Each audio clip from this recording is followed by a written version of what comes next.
Well, good morning, everybody, and welcome to yet another edition of 5 Minutes with Phil on a Tuesday, January the 12th, and I'm excited to share today's thoughts with you here today. We kicked things off yesterday with a brand new series from the book of John, and the whole setting is Jesus has risen from the dead and has actually already appeared to his disciples.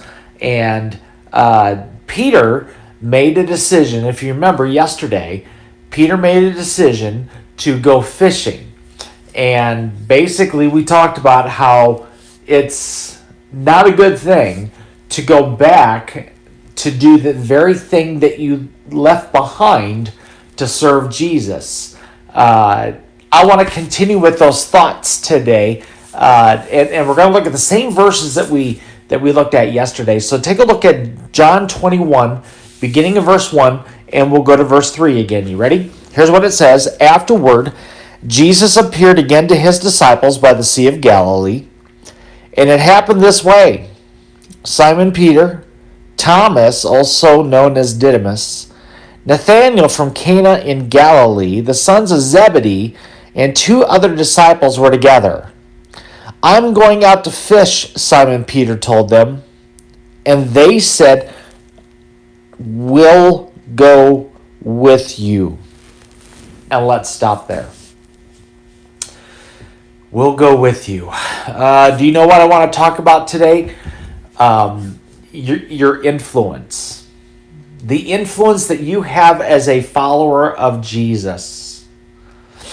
Whether you know it or not, whether you realize it or not, you as a follower of the Lord, you have an influence on the people who are around you.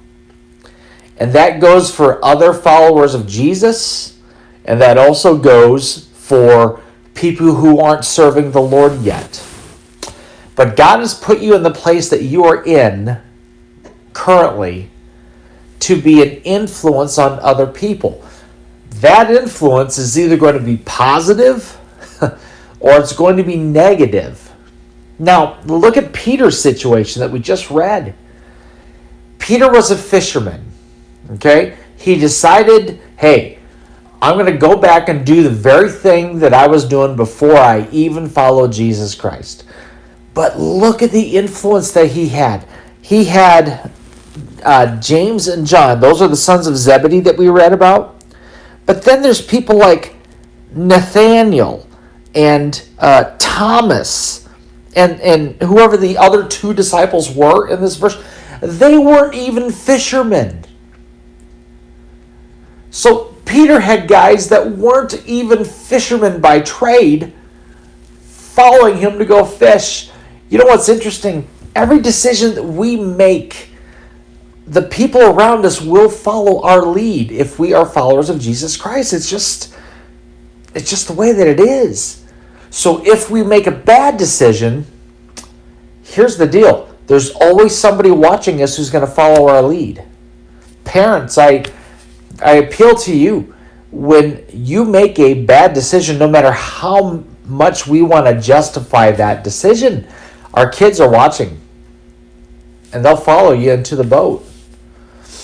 If you're in a workplace and you're identified as a follower of Jesus Christ, you're identified as a Christian, every decision that you make, maybe you kind of let things fly with your language or you're dishonest in your dealings with other people. There are other people now in that workplace that are going to watch that and they're going to see that. And basically, that's an endorsement to imitate your conduct. Now, on the flip side, the beauty of being a follower of Jesus Christ is that we can actually lead by example.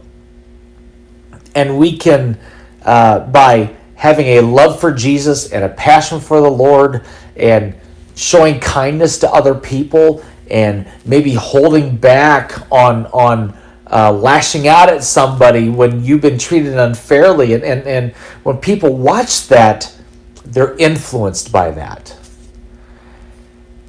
So today, I want to encourage you to be very mindful of your influence today.